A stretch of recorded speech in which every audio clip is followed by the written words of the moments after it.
వీరులారా వందనం. ఆ పాట రాసిన తర్వాత మేము 'చలో ఢిల్లీ' కార్యక్రమం పెట్టినాం.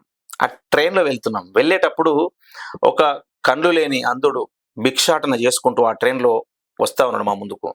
ఇట్లా పట్టుకొని వీరులారా వందనం అనుకుంటా మాకొస్తే ఒక్కటేసారి రోమాలు నిక్కబొడుచుకున్నాయి. అంటే పాట అనేది తెలంగాణ ఉద్యమంలో విద్యార్థుల మీద రాసుకున్న పాట ఏ స్థాయి దాకా వెళ్ళింది అన్నటువంటి పరిస్థితిని మేము ఆ రోజే గమనించినాం.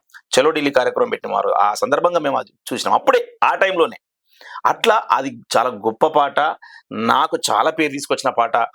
తెలంగాణలో ఈ గడ్డ మీద పుట్టినందుకు, ఉస్మానియా యూనివర్సిటీలో చదివినందుకు, ఈ పాట రాసే అదృష్టం దక్కినందుకు నేను గర్వపడతా ఉన్నా. దాంట్లో అద్భుతమైనటువంటి చరణాలుంటాయి. "సదువుకో కొడుకా నీ సాగానంపిన తండ్రి, చదువుల్లో సారాన్ని జెప్పిన సారు, సావు వార్త వింటూ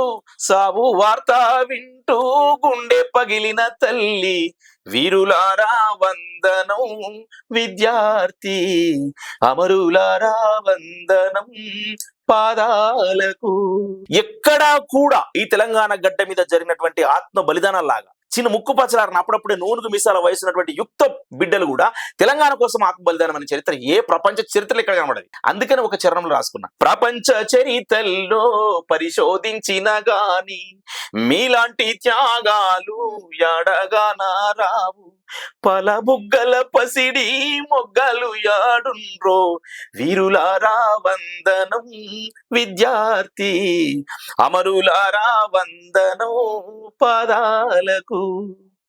కాలేజీలో మండే నిప్పు కనికలు మీరు, విద్యార్థి సంఘాల వీరయోధులు మీరు, నెత్తుటి మడుగుల్లో